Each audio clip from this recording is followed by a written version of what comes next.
For this series of examples, let's go ahead and use a half horsepower motor with a synchronous speed of 1800 RPM intended to operate using 120 volt line to neutral, 208 volt line to line, 60 Hz 3-phase AC, and a Y configuration.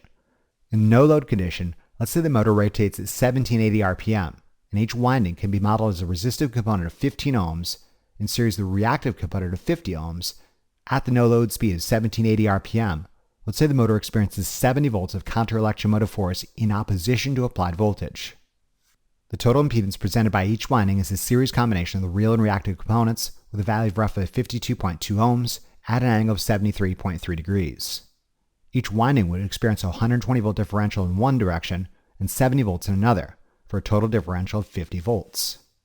An application of Ohm's law demonstrates each winding draws roughly 957.8 milliamperes, lagging each phase by a relative 73.3 degrees. This is the current the motor would draw in the no-load condition, a point at the speed-torque curve where speed is high, but torque is zero, an occasion of 0 watts of mechanical power output. Given the large degree of phase shift between voltage and current, it's obvious a majority of apparent power is being directed towards reactive power and only a small portion towards real power. In the no-load condition, any real power consumed by the motor would be considered a loss. Speaking of power, let's talk about power and the drawbacks of the model we're employing.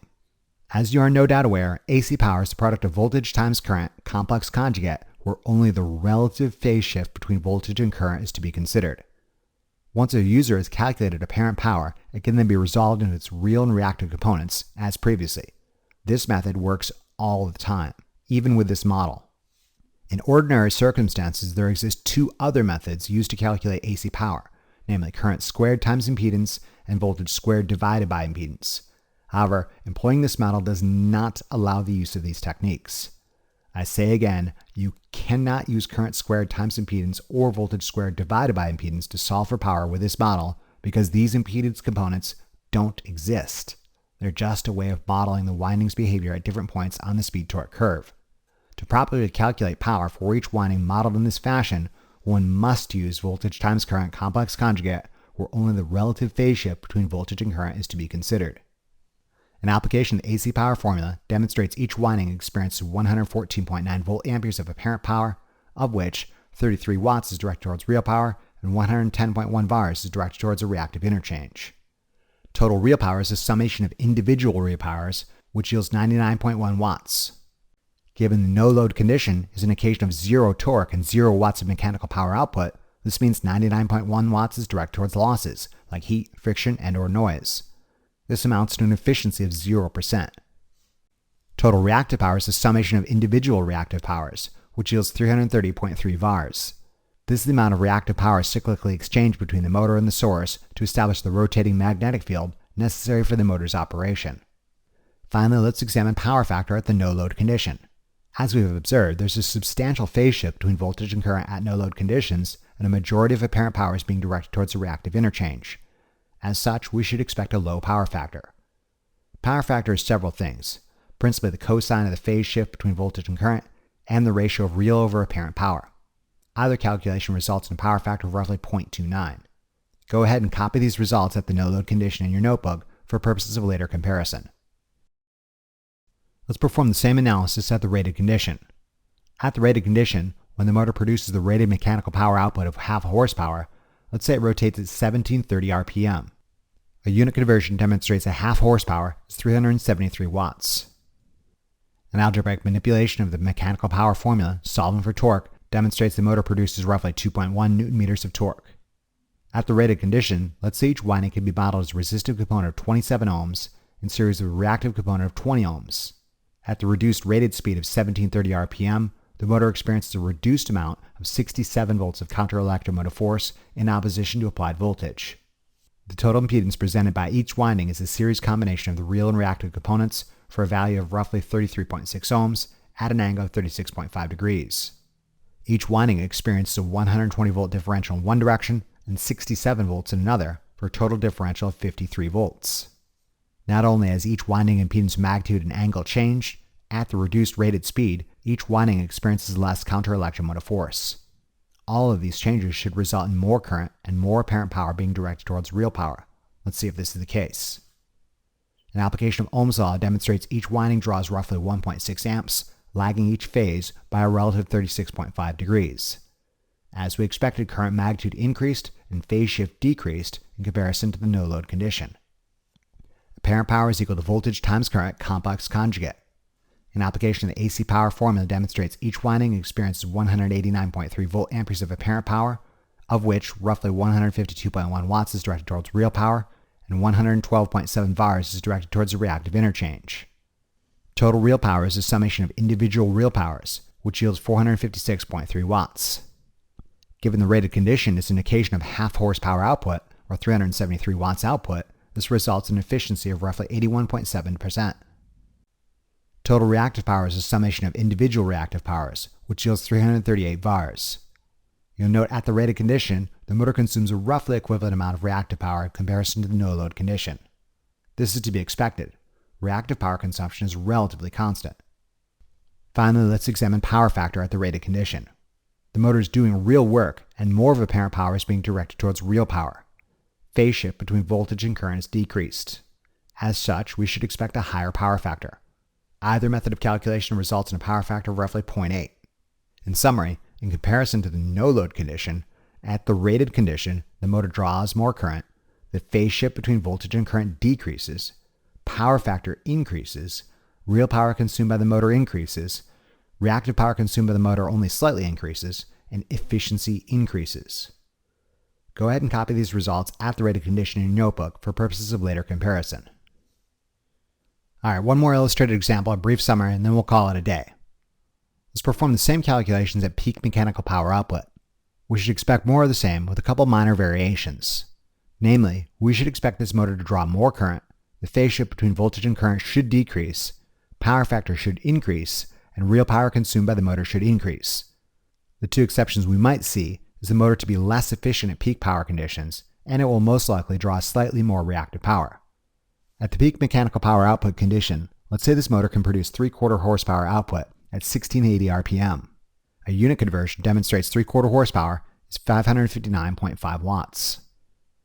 An algebraic manipulation of the mechanical power formula solved for torque demonstrates the motor produces roughly 3.2 Newton meters of torque at the peak mechanical power output condition. At peak conditions, let's say each winding can be modeled as a resistive component of 20 ohms and a reactive component of 9 ohms. At the reduced rated speed of 1680 RPM, the motor experiences a reduced amount of 66 volts of counter-electromotive force in opposition to applied voltage. The total impedance presented by each winding is a series combination of the real and reactive components with a value of roughly 21.9 ohms at an angle of 24.2 degrees. Each winding experiences a 120 volt differential in one direction and 66 volts in another for a total differential of 54 volts. Not only has each winding impedance magnitude and angle changed, at the reduced rotational speed, each winding experiences less counter-electromotive force.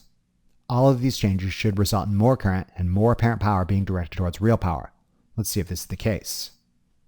An application of Ohm's law demonstrates each winding draws roughly 2.5 amps, lagging each phase by a relative 24.2 degrees. As we expected, current magnitude increased and phase shift decreased in comparison to the rated condition. An application of the AC power formula demonstrates each winding experiences 295.5 volt amperes of apparent power, of which 269.4 watts is directed towards real power and roughly 121.2 VARs is directed towards the reactive interchange. Total real power is a summation of individual real powers, which yields 808.3 watts. Given peak power conditions as an occasion of 3/4 horsepower output, or 559.5 watts, this results in a reduced efficiency of roughly 69.2%. Total reactive power is a summation of individual reactive powers, which is 363.7 VARs. You'll note at peak mechanical power output, the reactive power consumed by the motor does increase in comparison to the rated condition, but not that much. Finally, let's examine power factor at peak mechanical power output. A significant portion of apparent power is being directed towards real power. Application of either power factor formula demonstrates the motor has an increased power factor of roughly 0.91. In summary, in comparison to the rated condition, at peak mechanical power output, the motor draws more current, the phase shift between voltage and current decreases, power factor increases, real power consumed by the motor increases, reactive power consumed by the motor only slightly increases, and efficiency decreases.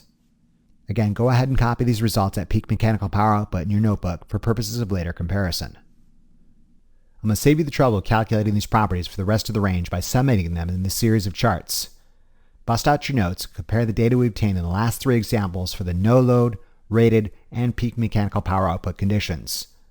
By now, you're hopefully familiar with the speed-torque curve and the power curve.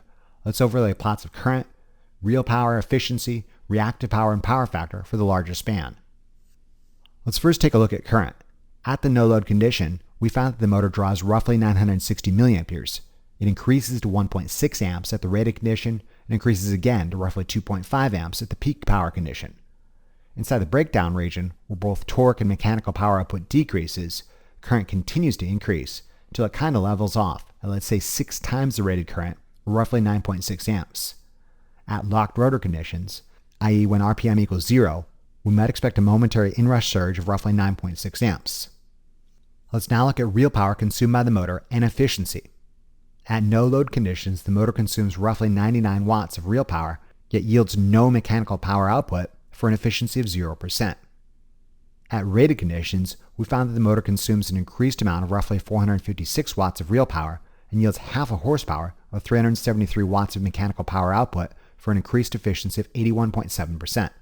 This is most likely at or very near peak efficiency because that's where the motor is designed to operate. At peak mechanical power output conditions, the motor consumes an increased amount of roughly 808 watts of real power and yields 3/4 horsepower or 595.5 watts of mechanical power output for a decreased efficiency of 69.2%. You note inside the breakdown region where both torque and mechanical power output decreases, real power consumed by the motor continues to increase until it kind of levels off. 2 very important observations can be made about this fact.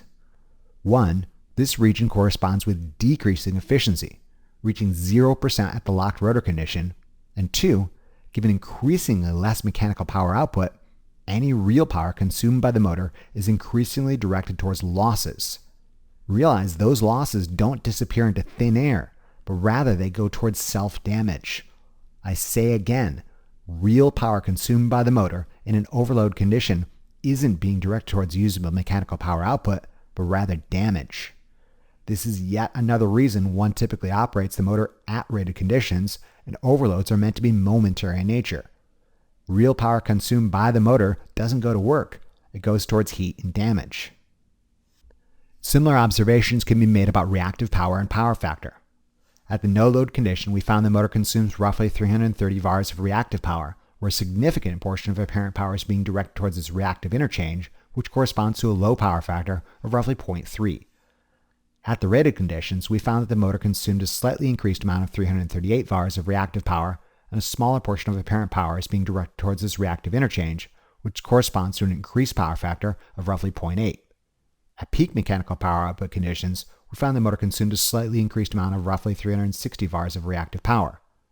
Phase shift decreased, which corresponds to an increased power factor of roughly 0.91.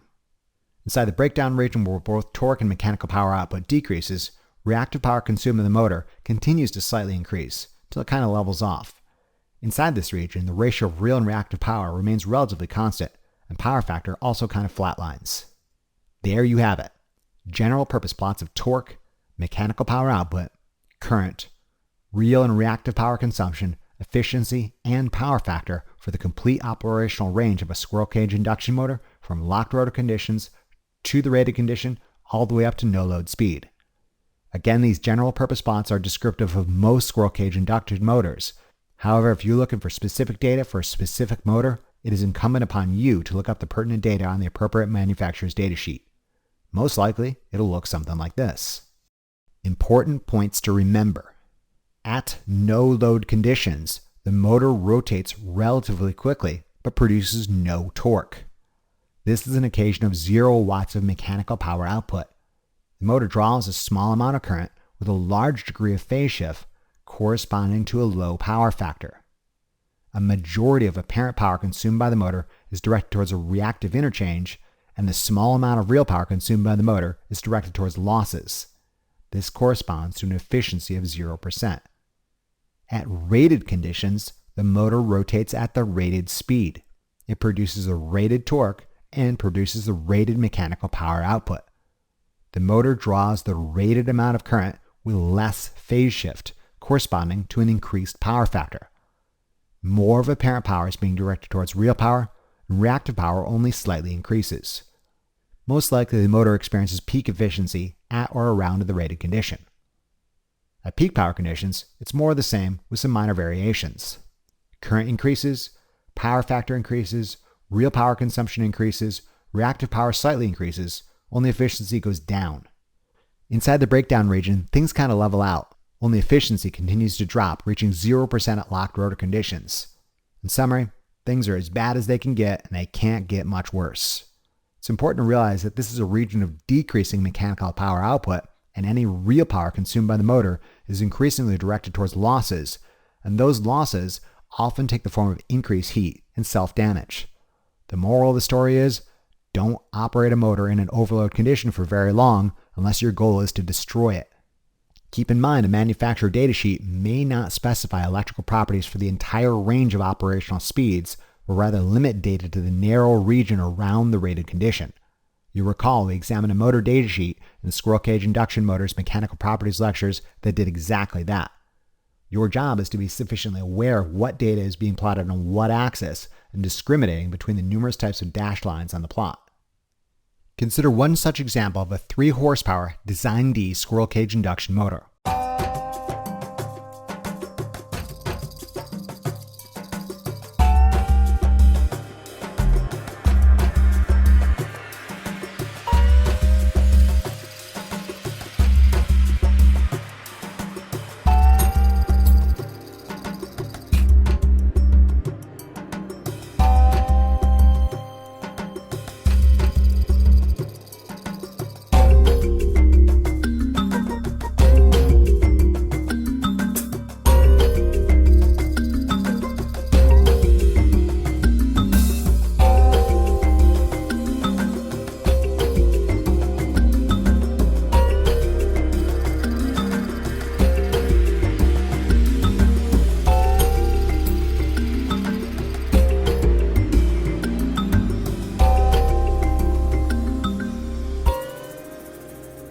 You recall, Design D motors are slightly different than Design B motors in that they experience peak torque at locked rotor conditions and are designed for loads with large static inertia like hoists. Other than that, we should observe similar properties to the Design B motors we've thus far discussed. This motor is intended to operate using 460 volt 3-phase AC with a synchronous speed of 1200 RPM. The key data point to remember is that this is a 3 horsepower motor. The horizontal x-axis isn't speed, it's percent power output, where 100% of rated power output, or 3 horsepower, is this vertical line right here. Anything to the right of the vertical 3 horsepower line is an overload condition. Anything on the vertical line is the rated condition. Anything to the left of the vertical 3 horsepower line is an underloaded condition. We see this motor can produce 0% up to 150% of 3 horsepower, or 4.5 horsepower at peak power conditions. This datasheet plots torque using a dashed line, RPM using another type of dashed line, current also using another type of dashed line, efficiency on a solid line, and power factor using another type of dashed line. The intersection of each dashed line with the vertical 3 horsepower line is most likely what is specified in the motor nameplate. For example, if this dashed line means rotational speed, it looks like at 100% of rated power, the rated speed might be around 1120 RPM. A rotational speed of 1120 RPM for a synchronous speed of 1200 RPM represents a slip of roughly 6.7%. You'd expect that for a Design D motor of this size. You'll note the vertical y-axis specifying the rotational speed starts at 1200 RPM and goes only to 1100 RPM. Basically, this chart is only presenting data on the extreme right-hand side of the larger speed torque curve. Why? Because that's where you should operate this motor, i.e. around the rated condition. You'll additionally note that the dashed rotational speed line slopes downward left to right. It makes sense. In the underloaded regions to the left of the rated condition, the motor speeds up. In the overloaded regions to the right of the rated condition, the motor slows down. If this dashed line means current, it looks like at 100% of rated power, the motor draws 5.4 amps. You'll note the dashed current line slopes upward left to right. It makes sense. In the underloaded region to the left of the rated condition, the motor draws less current. In the overloaded region to the right of the rated condition, the motor draws more current. If this dashed line means power factor, it looks like at 100% of rated power, the motor has a power factor of roughly 0.64. You will note the dashed power factor line slopes upward left to right. This again makes sense. In the underloaded regions to the left of the rated condition, most of apparent power is directed towards a reactive interchange. Whereas in the overloaded region to the right of the rated condition, some of apparent power is still being directed towards a reactive interchange. However, the motor consumes proportionally more real power. This corresponds to an increased power factor.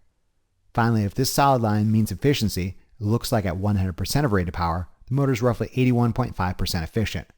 You note this motor doesn't actually experience peak efficiency at the rated condition, but rather a little earlier. But come on, it's close enough. At no load conditions, the motor still experiences 0% in efficiency, and in the overloaded regions to the right of the rated condition, the motor's efficiency decreases in comparison to the rated condition. Long story short, all the information is right there on the datasheet, and it behaves like we'd expect. One last series of calculations involving this datasheet before we bring this lecture to a close.